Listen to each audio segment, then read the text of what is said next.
Alors, dans cette nouvelle vidéo anecdote, on va voir les anecdotes sur JTM et Fort Bâtard.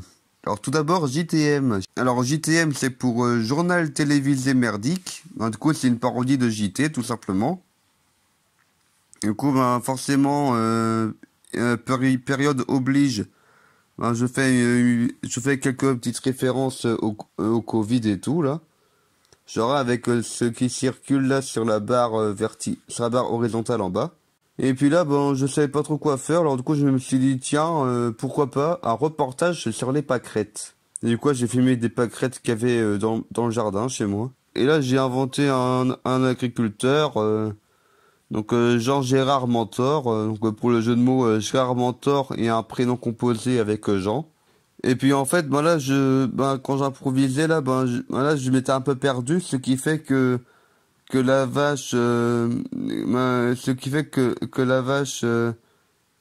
Marguerite était devenue Clémentine ou un truc du genre.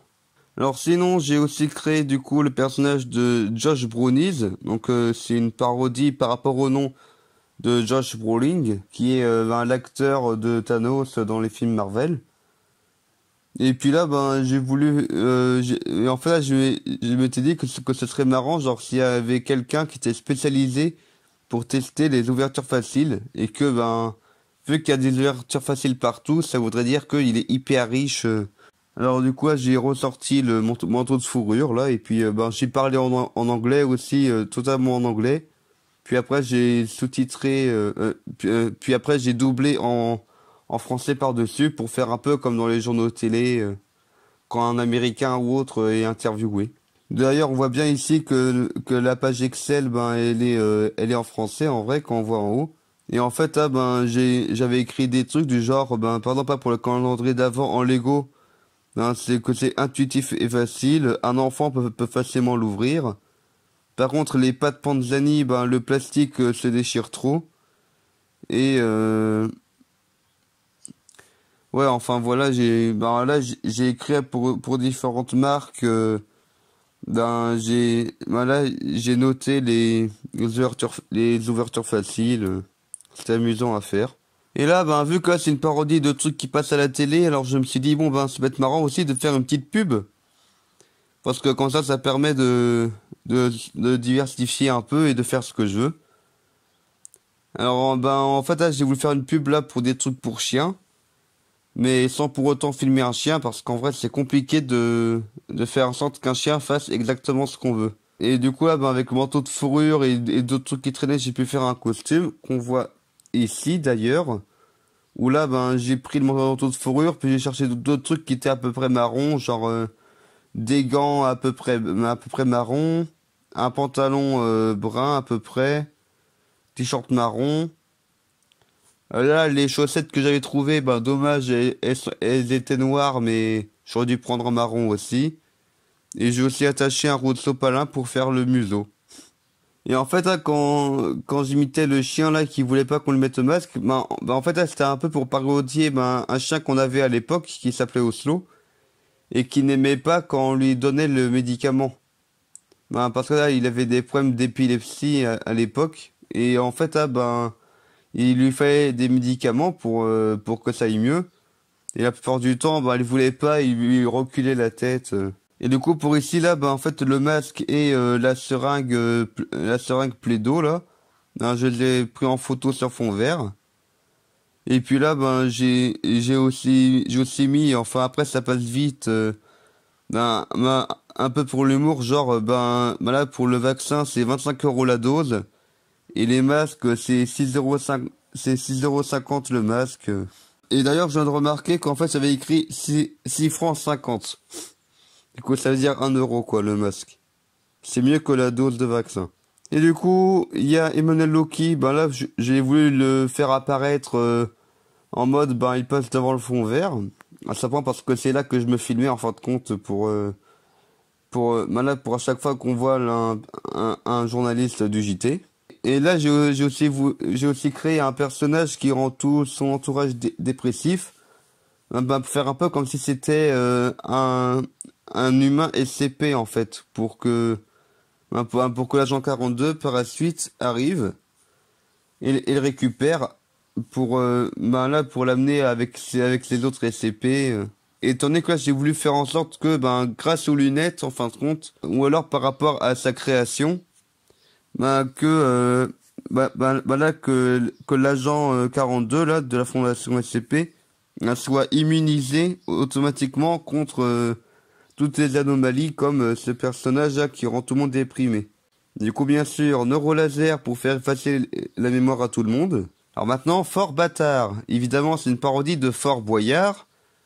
Alors du coup là pour ce qui est du fort en lui-même, en fait là je l'ai fait en Lego puis je l'ai pris en photo sur fond vert. Et puis et en fait à chaque fois pour les scènes qui sont à l'intérieur, genre dans la cour du fort, en fait là c'est des décors que j'ai fait à partir d'une photo que j'ai prise quand j'ai visité un château avec mes parents. Enfin avec ma famille, il me semble que c'était en Auvergne ou autre, un château médiéval. Et quoi, c'est le retour du commerçant entre guillemets donc de Alfred Pictune, à qui j'ai donné pour le coup vraiment le rôle d'un journal d'un présentateur télé en fin de compte. Parce que de base il avait le design, même le nom commerçant, c'est commerçant qui est chiant, enfin c'est un peu comme un vendeur à la télé quoi. Même si là c'est un présentateur. Alors du coup là, j'ai voulu aussi parodier l'univers de Mickey Mouse. Avec là c'est Dingo. Alors du coup, j'ai voulu lui inventer un métier, et, une passion et puis même l'âge parce qu'en fin de compte, on connaît pas l'âge des personnages. Et du coup, je m'étais dit que ça pourrait être marrant, genre Dingo, c'est un professeur de philo et puis il adore fumer de l'herbe. Alors sinon Minnie, elle est plus jeune, bien sûr, elle a 32 ans. Elle est mannequin parce que c'est une fille. Et puis elle adore les fleurs et les animaux parce que fille. Ouais, c'est cliché, mais bon, Mickey et les autres personnages sont clichés de base, alors on assume. Alors Horace, là, il a bien un caractère de garagiste, hein, il aime bien bricoler, donc voilà, passons au bricolage.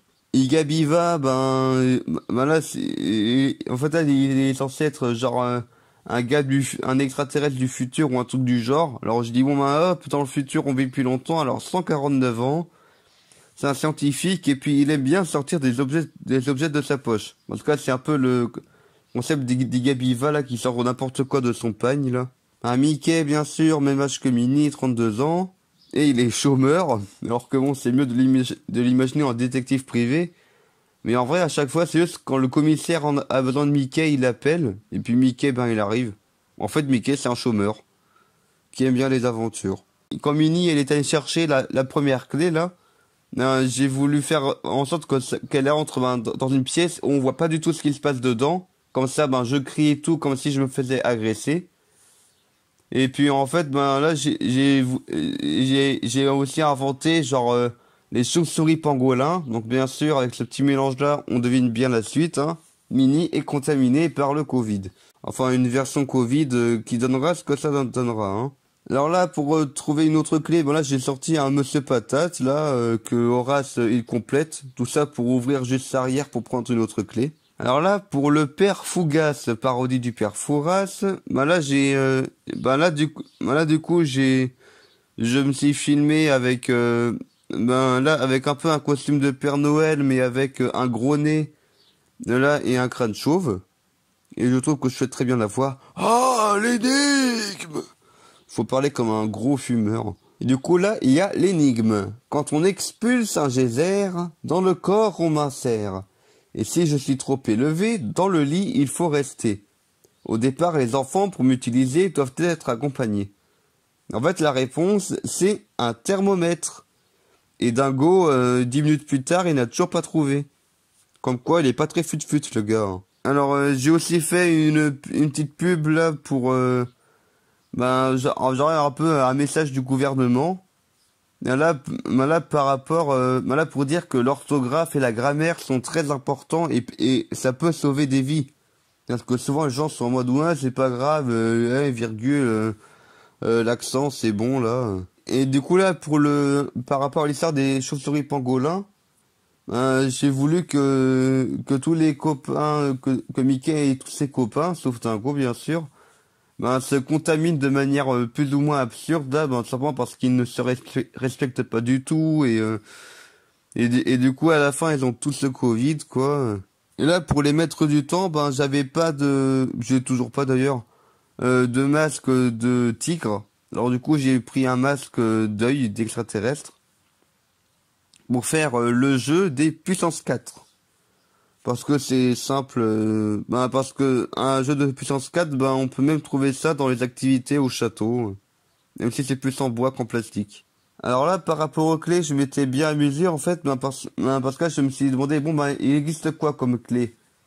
Il y a les clés pour les portes, il y a les clés pour les voitures, il y a même les vieilles clés pour les portes, parce que ça a un peu changé depuis. Il y a la clé USB, il y a la clé de sol, il y a la clé à molette.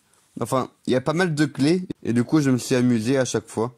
Et d'ailleurs, là, pour la parodie de Passe-Partout, Passe-Muraille, c'est Passe-moi le sel. Et du coup, là, j'ai voulu faire le gag du genre, il se prend toutes les clés dans la gueule. Et du coup, il perd un œil, il finit par boiter, et maltraiter le pauvre.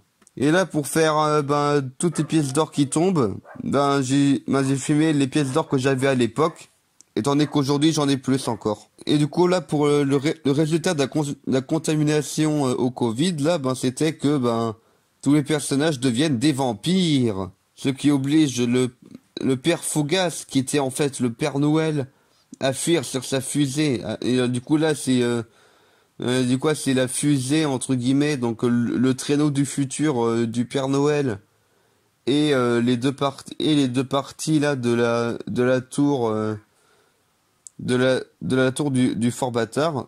Ça a été fait en Lego bien sûr et filmé sur fond vert. Et du coup là, révélation, oh là là, c'est le Père Noël en fait. Avec même là, c'est un sac de couchage dans lequel j'ai mis quelques cartons en fait et puis j'ai pris en photo sur fond vert. Et là, j'ai ressorti le boîtier de commande que j'avais utilisé au départ pour LSD, la maison de retraite. Non, pour LSD, l'intoxication. Et du coup, pour faire une scène post-générique en mode youpi tralala, tout va bien. Là, j'ai été chercher des images des images de bande dessinée, en fin de compte, des différents personnages de Mickey et ses amis en fait. Simplement pour que les gens puissent bien voir quelle a été l'inspiration pour les différents personnages. Parce que c'est vrai qu'Igabiva, c'est un peu compliqué de l'imiter quoi. Allez, c'est tout pour cette vidéo d'anecdotes.